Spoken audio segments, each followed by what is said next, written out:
mereka memuliakan, mencari rezeki seperti orang ada peni satu kuda. Memang ada rezeki Pak Dilmannya, tetapi ada binatang kuda. Dimana yang satu. Yang kedua berhubungan dengan itu orang yang pelihara burung, dijin, burung, akibat. Terima kasih. Assalamualaikum warahmatullahi wabarakatuh. Waalaikumsalam. Baik, mungkin ada lagi yang menjawab oleh kita. Ada lagi? Ada. Oke, silakan. Ada satu lagi.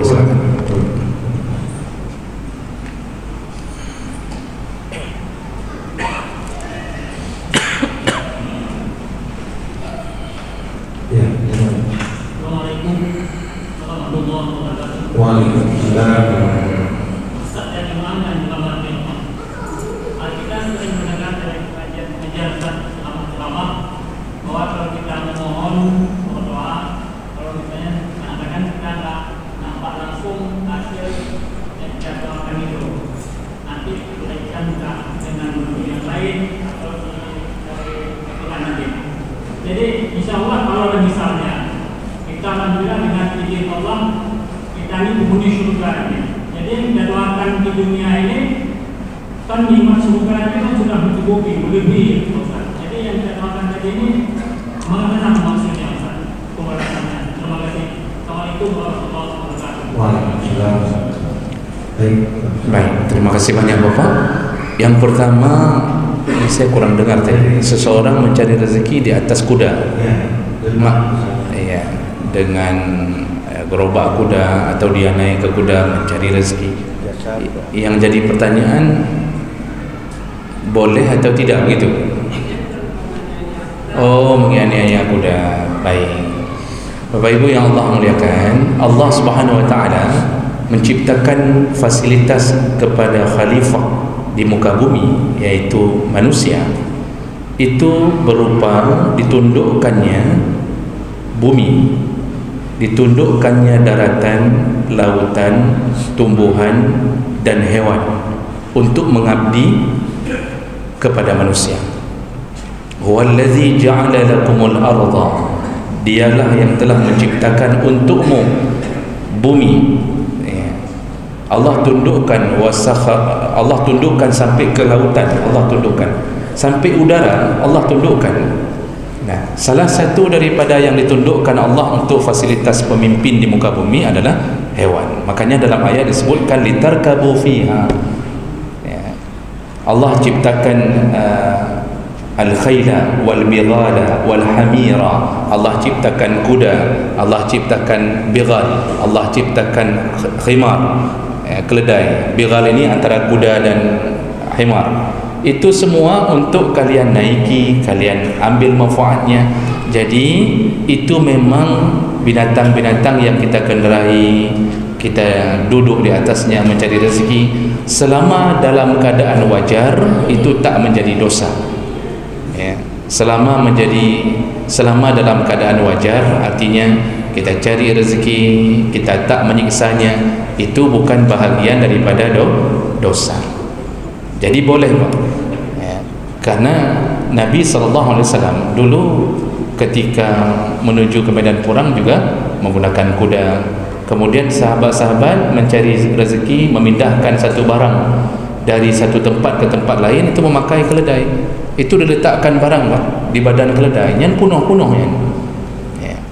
Di Mesir Bang, selama kami di sana, itu orang kalau meletakkan gerobak untuk ditarik oleh keledai, itu sampai keledainya seakan-akan tak mampu jalan, tapi dia tetap digunakan. Selama kita tak menyiksanya, itu tidak dosa, tidak berdosa. Memang Allah yang tundukkan untuk fasilitas manusia. Cuma kita diperlukan rasa syukur dan jangan siksa. Karena pernah ada salah seorang mencambuk kudanya, terlihat oleh Nabi. Lalu Nabi mengatakan, tunggulah nanti engkau dituntut oleh kudamu. Jadi yang tapoh hanya menyodaggunakan je. Jadi memang binatang itu Pak. Jangankan dikendarai, dibunuh saja mereka rela. Ini kan hampir datang waktu pembunuhan massal untuk sapi, kambing. Kalau itu berdosa, maka membunuh lebih dosa. Tapi mereka taat mereka pada Allah Subhanahu Wa Taala. Jadi itu tak mengapa. Kemudian yang kedua, memelihara burung. Bolehkah? Boleh. Boleh memelihara burung dengan syarat tidak menyiksanya.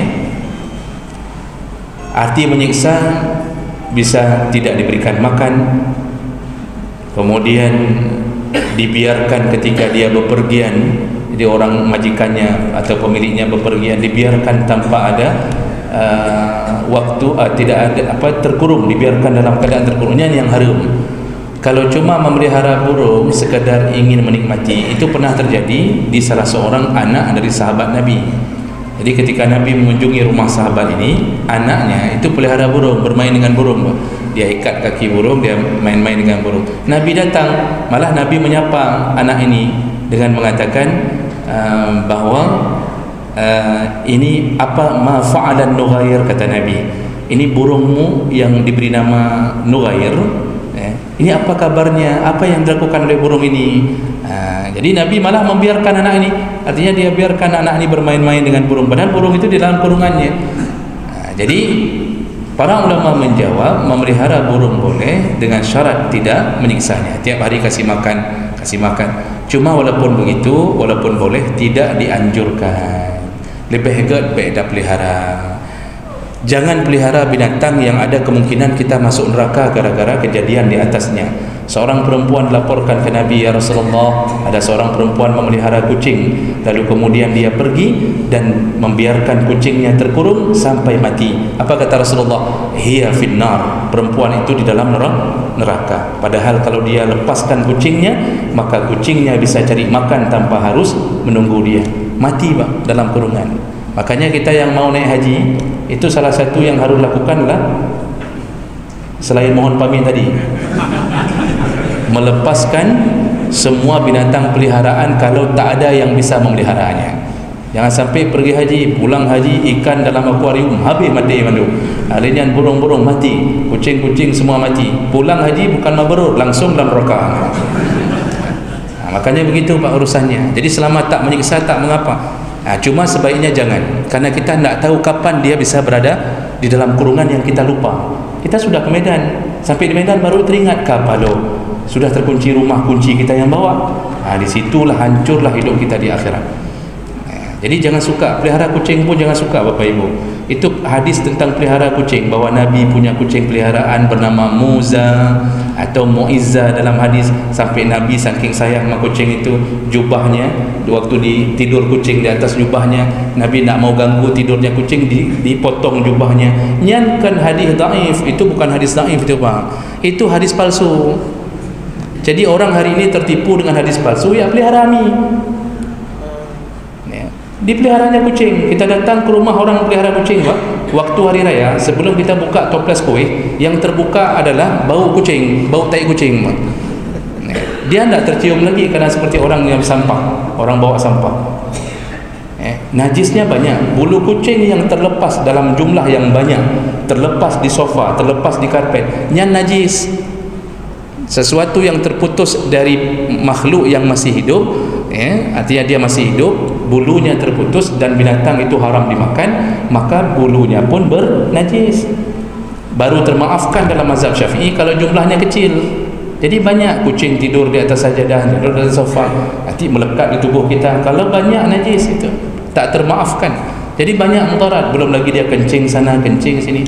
Aneh sekali orang hari ini Pak, pelihara kucing beli mahal. Habis itu beli makanan kucing mahal-mahal.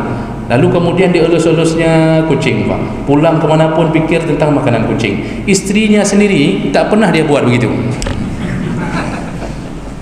Istrinya sendiri tak pernah dia buat begitu. Tak pernah dibelai-belai, tak pernah dibawa pulang martabak pun. Untuk kucing bukan martabak dia bawa pulang Pak. Mi kocok pakai bermana ikut bawa. Yang tingkat bangai urun kaji ni. Jadi tak perlu pelihara-pelihara binatang kalau khawatir bahaya bagi diri sendiri. Lepaskan saja. Jadi bapak yang sudah pelihara kucing, lepaskan atau kasih ke saya.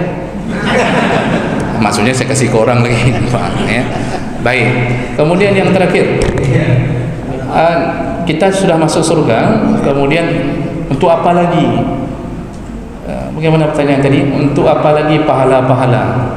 Kita berdoa untuk pahala di akhirat. Di surga kita berdoa, tapi di surga tidak ada pahalanya, nikmatnya cukup banyak. Kita ini memang perlu klarifikasi pertanyaan yang maksudnya. Kita berdoa untuk supaya banyak pahala di akhirat, tapi kemudian kita masuk surga, apa gunanya lagi pahala itu? Begitu ya Pak ya? Ya, ini kada pertanyaan anak aja lah dengar. Ya kira-kira begitu Pak Anwar. Tolong diperjelas Pak pertanyaan sebelum azan. Singkat padat saja Pak.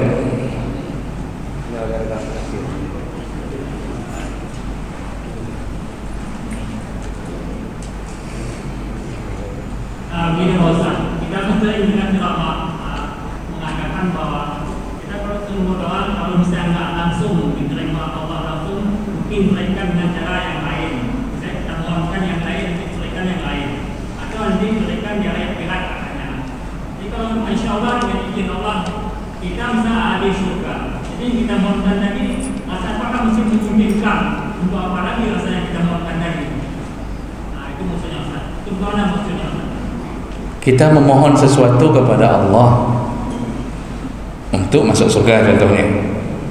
Ya. Ini saya tak mengerti pertanyaan Pak Arab. Ya.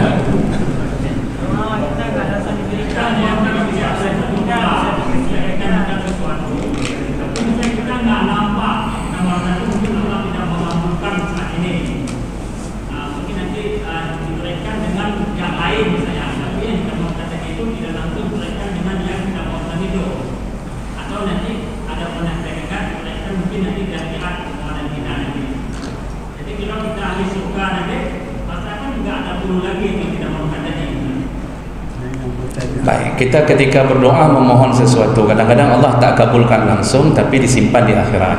Itu janji Nabi SAW. Karena doa itu kadang-kadang tak dikabulkan di dunia tapi diceleng oleh Allah. Diceleng oleh Allah, buka celengannya di akhirat. Tapi kemudian dengan takdir Allah kita masuk surga. Jadi untuk apa lagi pahala-pahala itu, maksudnya apa ya? Untuk apa lagi celengan-celengan pahala itu? Jadi sebenarnya yang Allah perhatikan ni, kalau betul tebakan saya atas pertanyaan ini, karena dia agak memang dan tangkap pertanyaan. Jadi mohon maaf Pak, maksudnya lung yang memang, bapak anak memang, lung memang. Jadi maksudnya berdoa itu sebenarnya Allah ingin lihat bukan kepahalanya, Allah ingin lihat adalah ketaatan dan rasa kita menjadi hamba. Jadi takdir Allah itu bergerak di atas usaha kita. Jadi Allah kalau masukkan ke surga, maka sebenarnya yang menjadi penyebab adalah ridha Allah. Masuk surga akan kita dengan ridha Allah. Salah satu ridha Allah adalah karena kita menghambakan diri, masih tak minta-minta sama Allah. Itu berarti kita dianggap hamba. Jadi kita tidak melawan Allah, kita tahu bahwa Allah Tuhan kita. Disitulah kemudian Allah memberikan surga.